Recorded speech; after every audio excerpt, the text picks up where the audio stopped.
Hace unos años era muy común oír decir la ciencia o la fe. Son dos cosas totalmente contrarias. Hoy es asombroso ver cómo una nube innumerable de científicos pueden decir con contundentes argumentos de la misma ciencia lo que Dios dice en su palabra es verdad no solo por el carácter de ella, sino porque la ciencia misma lo evidencia. Una de las cosas maravillosas que hace la ciencia es mostrarnos que lo que Dios dice en la Biblia, por ejemplo, uno de los hechos importantes de la Biblia es que Dios destruyó al ejército más poderoso en esa época, ahogándolo en el Mar Rojo, después de pasar a su pueblo por el Mar Rojo. Y muchos antes decían, eso no es verdad, pero la ciencia, la arqueología, una de las ramas de la ciencia dice, aquí están los elementos todavía metidos allí, las ruedas de los carros de los egipcios, la historia, personajes, y la historia nos corrobora. Y toda la rama de la ciencia hoy nos muestra, de tal manera que podemos decir, es más difícil creer en los argumentos de la falsamente llamada ciencia que de la verdadera palabra de Dios, porque la palabra de Dios nos argumenta con hechos reales, hechos no solo espirituales, con la voz potente de Dios, de su autoridad, sino también con hechos científicos. La divinidad de este libro. Hoy es un día especial, como ya lo han visto. Nunca hayamos tenido una participación así como lo hemos tenido hoy. Bueno, normalmente no, pero es delicioso ver cómo la palabra de Dios es lo que Dios dice.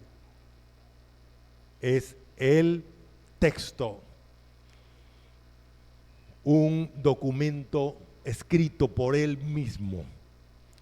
Es la palabra de Dios divina.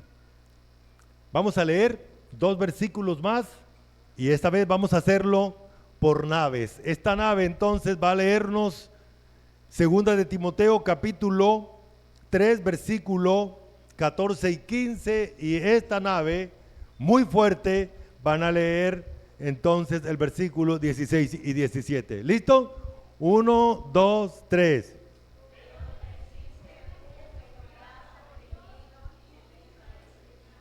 Sabiendo de quién has aprendido y en la niñez has sabido las sagradas escrituras, las cuales te pueden hacer sabio para la salvación por la fe que es en Cristo Jesús. Toda la escritura y útil para corregir,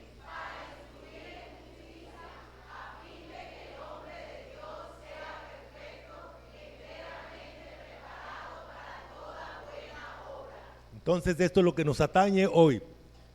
Toda la escritura, cada letra de la palabra de Dios, cada letra que tenemos allí fue inspirada por Dios, es divina porque fue inspirada por Dios.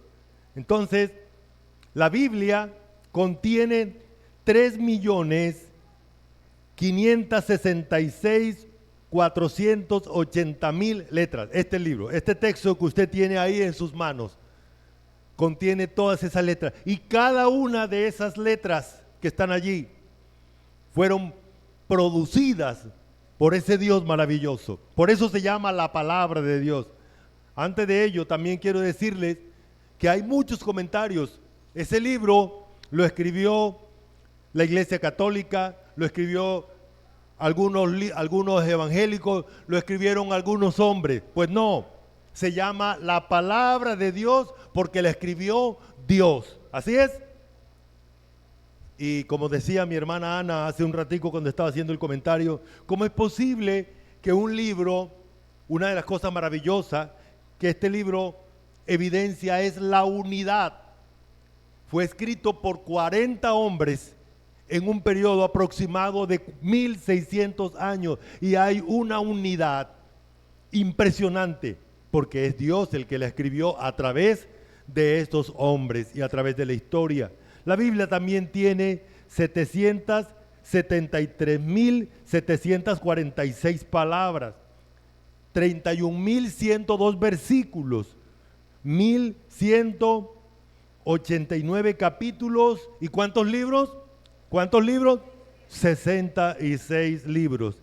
Cada una entonces de esas letras fue escogida cuidadosamente por Dios, quien la inspiró y quien la escribió por medio de los santos hombres. A veces nosotros hacemos énfasis en los hombres que Dios usó para escribirla que en el Dios que la escribió. Es común oír predicadores que dicen, como Pablo dijo, restándole la importancia a su verdadero autor, que es Dios. Pablo fue el instrumento. ¿Sí estamos? David fue el instrumento. Salomón fue el instrumento. Samuel fue el instrumento. Lucas fue el instrumento. Pedro fue el instrumento. Pero el autor de ella fue Dios y es Dios. El Antiguo Testamento se escribió en su gran mayoría en hebreo, un idioma impresionante para describir, para definir, para mostrar cosas contundentes.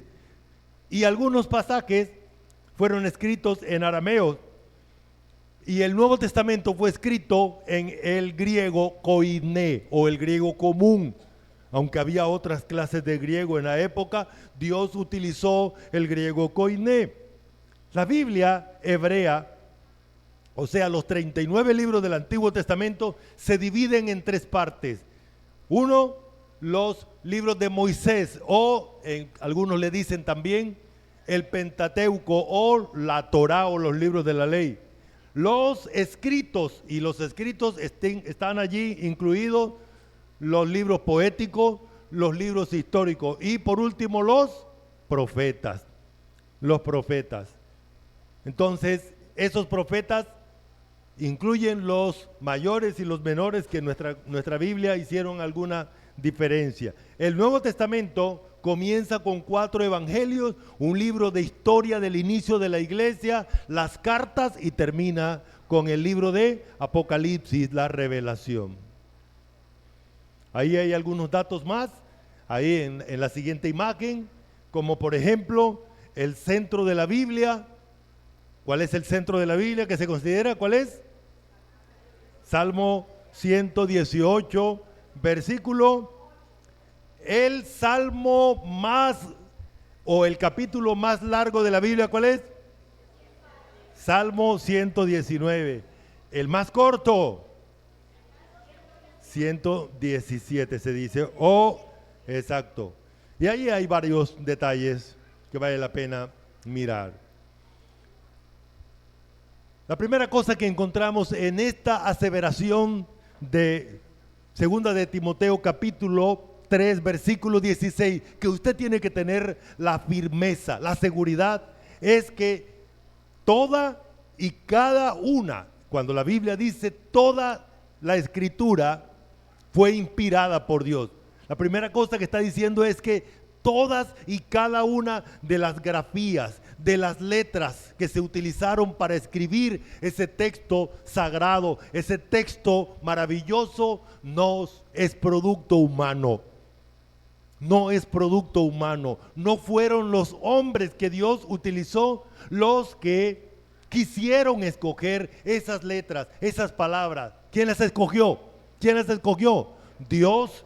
Dios seleccionó cada una de esas letras, cada una de esas grafías.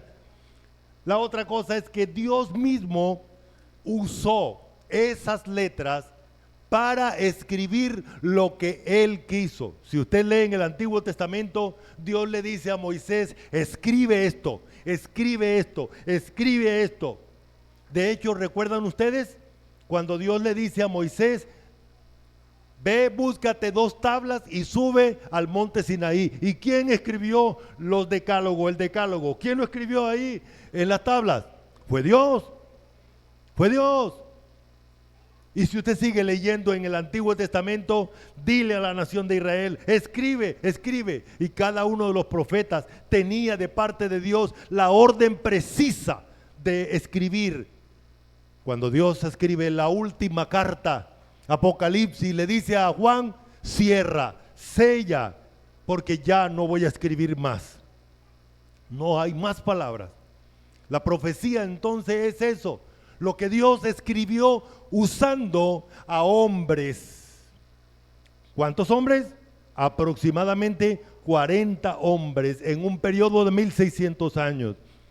Y esos hombres que fueron utilizados como instrumentos de Dios para escribir, fueron seleccionados por Él. Por Él. Como decía mi hermano Chava en su intervención, escogió Dios a un boyero, un hombre que estaba encargado de los bueyes, a un pastorcito de ovejas que más tarde lo puso como rey, a un recaudador de impuestos, a un médico, etcétera, a la cantidad de personajes que Dios usó para escribir su texto sagrado. Pero ese texto que usted tiene aquí en sus manos se llama la palabra de Dios, porque quien la escribió, quien la inspiró, fue Dios. Fue Dios. Número 2.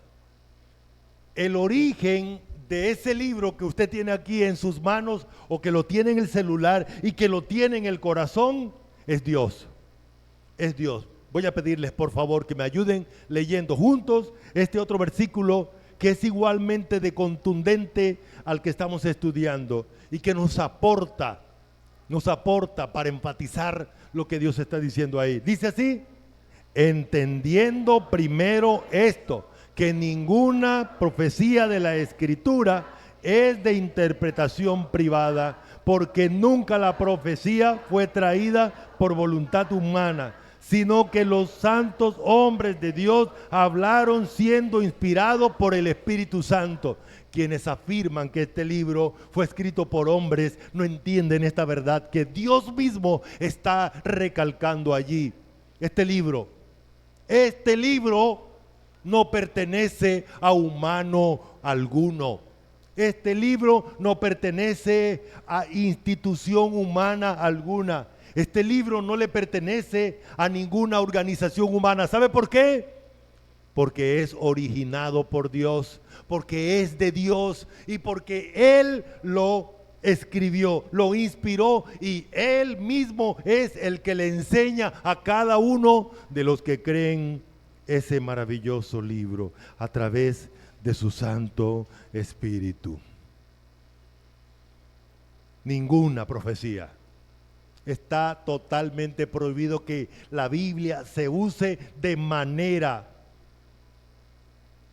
egoísta o como si fuera algo de nosotros. Nosotros no interpretamos la Biblia de manera perfecta y las demás congregaciones de la ciudad o del mundo no. Eso es lo que hacen algunos. No se puede decir Dios está prohibiendo. Nosotros aquí somos los únicos que interpretamos la Biblia de la mejor manera. Mentira. Porque si nosotros conocemos algo de la palabra de Dios, el origen de ella es divino y su explicación también lo es. ¿Sí estamos? Por esa razón Dios dice: ninguna profecía de la Escritura es de interpretación. Dios la originó, Dios la escribió y Dios es el que la explica a cada uno de nosotros. Sí, usa a seres humanos, usa a pastores, usa a maestros. Damos gracias al Señor por la vida de hombres que Él ha usado. Yo tengo que decir que ha habido muchos hombres que Dios ha usado para enseñarme su palabra,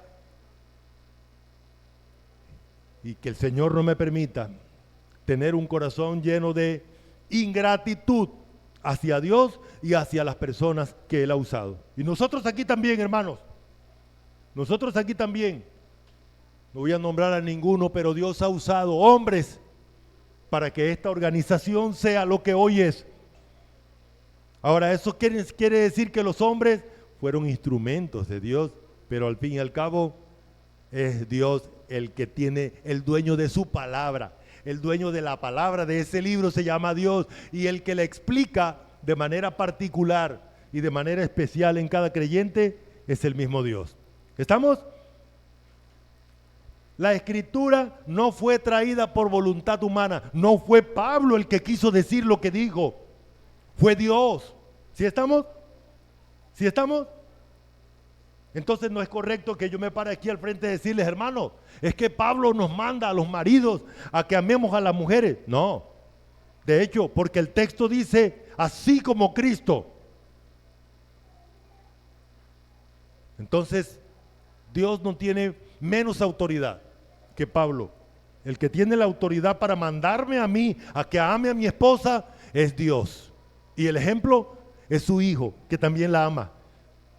Y que ama a la iglesia, y ese es el modelo de cómo amarlo. ¿Sí estamos? Entonces, la Biblia, la escritura, esa expresión, la escritura, la Biblia es un documento. Usted tiene un documento escrito que verifica, que le da solidez a que ese libro fue escrito por un Dios perfecto, veraz. Y lo que usted tiene en sus manos es un documento científico, un documento legal. ¿Sí estamos? Cuando la Biblia habla de la justicia de Dios, aquí está el documento con el cual Él juzga todas las cosas. Es su palabra. Por eso dice ninguna profecía de la Escritura, porque la Escritura de Dios es este. No hay otro. Hermano, por esa razón no estamos esperando más profecía porque está aquí condensada. Por esa razón no estamos esperando más palabra de Dios porque esta es la palabra de Dios. ¿Sí estamos? Y eso es lo que nos hace distinto. Hay algunas organizaciones que están buscando por otro lado palabra de Dios y otras profecías, lo que la Biblia dice que no existe. Y por lo tanto es ella la autoridad, es ella el instrumento de Dios para hablarnos a nosotros. La escritura fue producida por Dios, fue soplada por Dios a través de Pablo, a través de David, a través de Salomón, a través de Pedro, a través de esos 40 hombres fueron instrumentalizados para que hoy nosotros tengamos el texto sagrado llamado la Biblia, la palabra de Dios. La Biblia también es la escritura que fue plasmada en todos estos materiales hasta que hoy tengamos este libro en nuestras manos y hasta que hoy tenemos la Biblia en los instrumentos tecnológicos. Ahí la tenemos, la palabra de Dios. Qué maravilloso es Dios. Pero hay que tener la convicción que ese libro, su origen es Dios. La explicación la da Él. Por lo tanto, tenemos en nuestras manos la palabra de Dios, porque esos hombres fueron usados por el Espíritu Santo. Número 3, los efectos de la palabra de Dios en el ser humano. El primer efecto que aparece allí, ¿cuál es? Te puede hacer sabio para la salvación. No hay manera de ser salvo, hermanos, sin la Biblia. Sin la Biblia no hay salvación, porque la persona tiene que creer. ¿Y qué va a creer? Pues el Evangelio, como dice Efesios 1:13, habiendo oído la palabra de verdad, el Evangelio de vuestra salvación, y habiendo creído en él, fuisteis sellados con el Espíritu Santo de la promesa. Sin la palabra de Dios no hay salvación. La persona tiene que creerle a Dios, tiene que creerle lo que Él dice en su palabra, lo que Él dice por medio de los santos hombres usados para ella. ¿Cuál es otro efecto? La palabra de Dios nos enseña, hermano mío. Todos estos verbos que vienen exige que tú y yo entendamos que Dios es el maestro, que Dios es el que manda, que Dios es el que enseña y yo solo soy su discípulo, yo solo soy su alumno, yo solo soy su hijo que le obedezco. ¿Sí estamos? Si hay una persona que no le gusta oír la palabra, que no le gusta oír a Dios, que no le gusta sentir que algo le está quemando por dentro, que no le gusta sentirse confrontado con su pecado, está en el lugar equivocado. ¿Sí estamos? Todos los que estamos aquí, hermanos, todos los que estamos aquí somos tocados por la palabra de Dios. Somos heridos por la palabra de Dios. Somos incomodados. ¿Sabe por qué? Porque Dios no nos deja ignorantes, ni tampoco nos deja andar en el pecado. Dios no nos deja vivir medalaganariamente. No existe tal concepto dentro de la relación con Dios. Dios me va a decir a mí que estoy equivocado. Por esa razón, los verbos que vienen, Dios me enseña. La palabra enseñar, me llama mucho la atención esto. En el Antiguo Testamento el concepto de enseñar tenía que ver con que para enseñar a un buey había que darle un aguijonazo, que el buey sintiera un dolorcito para que entendiera y pudiera andar por el camino trazado. Y ese es uno de los errores muchas veces de los papás hoy en día. Ay, no, déjelo porque el niño se trauma. No le diga nada, déjelo que haga lo que quiera. Error enorme. Los niños se frustran. Hoy en día, gracias a Dios, nos están diciendo algunos profesionales, es importante que su hijo se frustre, es importante que él entienda. Y el principio de enseñar es que Dios nos establece un camino a seguir, una línea, una dirección. Y si nos salimos de allí, Dios nos advierte que vamos a tener consecuencias, que nos va a doler, que nos va a doler. Por eso viene la palabra redarguir, donde Dios nos confronta, donde Dios nos presenta por qué estamos equivocados, nos presenta los argumentos y después viene, nos corrige. Este término es muy utilizado hoy en día, la ortopedia. Ahí está, que se corrige. Y qué duro es cuando nos corrigen, ¿verdad? Cuando hay un hueso torcido y hay que enderezarlo. Duele, hermanos, pero qué bonito es los resultados. Y eso es lo que hace la palabra de Dios. Y la otra, la palabra nos instruye. La palabra instruye ahí es la palabra disciplina. Eso significa que la palabra nos forma, nos da una dirección en el carácter, en nuestra mentalidad. Y si nos desviamos, la palabra también nos corrige. La palabra nos corrige. La palabra nos corrige. Con el propósito de que seamos ¿qué? Perfectos, maduros, capacitados para actuar bien en todos los escenarios de la vida, en el hogar, en la empresa, en el trabajo, en mi relación con las demás personas y también en la iglesia de Dios. ¿Sabe qué está pasando hoy en día, hermanos? En muchos lugares donde se habla de iglesia, hay ausencia de este libro. Y si hay ausencia de este libro en los púlpitos, también en la vida y en la forma de vivir de aquellos que dicen conocer a Dios. Cada día, hermanos, necesitas la palabra de Dios para perfeccionarte. Y por último, número 4, hay obligaciones. Hay 3 obligaciones que tú como creyente tienes. ¿Cuál es la primera obligación? Estamos en el versículo 14. Pero persiste. Es fácil, hermanos, dejar de leer la palabra. Es fácil dejar de estudiar la palabra. Sí se lo digo, hermano. Es fácil. A veces hay otras actividades que nos desvían. Hay otras prioridades cuando la prioridad interna de mi ser clama y necesita la palabra de Dios. Por esa razón vemos allí el mandato. ¿Quién es Timoteo? ¿Quién es Timoteo? Un pastor. Y si podemos contextualizarlo, parece que el apóstol se dio cuenta que no estaba invirtiendo la cantidad de tiempo necesario para mantenerse en la palabra. Persiste en la palabra. Y por eso Timoteo tuvo crisis en su vida. Y lo mismo que nos pasa hoy. Cualquiera que afloja un poquito su relación con Dios y su palabra va a tener crisis, va a tener dificultades. Por eso dice, persiste tú en lo que has aprendido. No es importante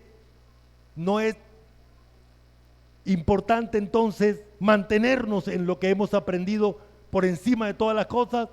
Claro que sí, esa es la prioridad. No, hermano, pero es que yo hace 10 años yo aprendí esto. Hermano, lo aprendiste hace 10 años, pero tienes que mantenerte en ello. Porque si no, lo que aprendiste dentro de 10 años atrás o 5 años o un año atrás y no lo mantienes, pareciera que no lo hubieras aprendido. 2, hay que aprender. Hay que aprender. ¿Qué significa eso? Usted es un alumno. Usted debe mantenerse siempre dispuesto a ser enseñado por Dios. A ser enseñado por Dios. No vaya a cometer el error a pensar de que, no, es que el pastor es el que me enseña. Su pastor verdadero es Dios. El origen de la enseñanza es Dios. El que le enseña es Dios. El instrumento, sí, pero el que le enseña es Dios. ¿Sí estamos? No, es que el pastor me dijo esto. Hermano, no cometa ese error. Dios me dijo, Dios me enseña en su palabra. Esa es la realidad. Ese es el énfasis que debe haber en nosotros. Y por último, hay que persuadirse. Persuadirse significa que usted se dispone a que Dios le convenza con su palabra de las verdades. Es normal. Hay muchas cosas de la Biblia que yo no entiendo, hermano. Sí, hermano. Pero cuando me siento con la palabra y con mi Dios que me la enseña, es importante que yo mantenga un corazón, un espíritu humilde para que Él me enseñe. ¿Por qué no entiendo la Biblia? ¿O por qué el concepto se vuelve algo solo abstracto y no lo vivo? Porque mi ego no me deja, mi orgullo.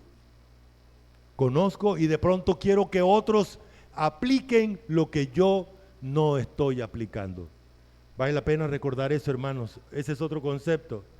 La Biblia está diseñada para que yo de manera particular, para que usted de manera particular la viva. Hay personas que ven la Biblia para aplicársela a otro. ¿Me disculpa? Hay mujeres que son buenas para aplicarle la vida al marido, aplicarle la Biblia al marido, pero no a ellas. Hay maridos que son buenísimos para decirle a la mujer, oye, la Biblia te dice sométete, pero ellos no aman, no hacen lo que les... Hijos que le reclaman al papá, mira, pero la Biblia dice que no exaspere a los hijos, que no lo trate con, pero no obedecen. No estoy diciendo que es correcto eso, pero estoy diciendo que hay personas que son buenas para que la Biblia le aplique a otro, pero es que la Biblia está diseñada para mí. Para mí, mi esposa, allá verá a ella, pero yo no tengo derecho de comenzar a levantar la Biblia a ella. Yo el que tengo que levantarme a Biblia soy yo mismo. Y el Señor verá qué hace con ella, el Señor verá qué hace con las demás personas. Como conclusión, mis hermanos amados, toda la Escritura significa que cada una de las palabras que componen la Biblia son divinas, porque Dios la produjo, porque Dios eligió cada letra, porque Dios compuso cada palabra para expresarse de manera particular. Dios usó a hombres. La palabra santo significa que Él los escogió y Él los usó como un instrumento para Él glorificarse y para Él cumplir su propósito. Los creyentes ¿qué debemos hacer? Persistir en lo que hemos aprendido. Hay que persistir, hermano. Hay que persistir. Y número 4, los efectos de la palabra de Dios son evidentes en aquellos que están en relación con ella. Oh Señor, queremos agradecer hoy el enorme privilegio de poder glorificarte por este maravilloso texto, por este documento científico, histórico, pero sobre todo por este libro donde tú hablas, donde tú declaras tu verdad, tu sabiduría, y tú mismo la explicas, y tú mismo nos das las energías, la fuerza para obedecerla, para vivirla. No hay manera de hacerlo humanamente, pues esto proviene también de ti. Gracias por tu iglesia, en el nombre de Jesucristo, amén. Sigamos adelante, hermanos.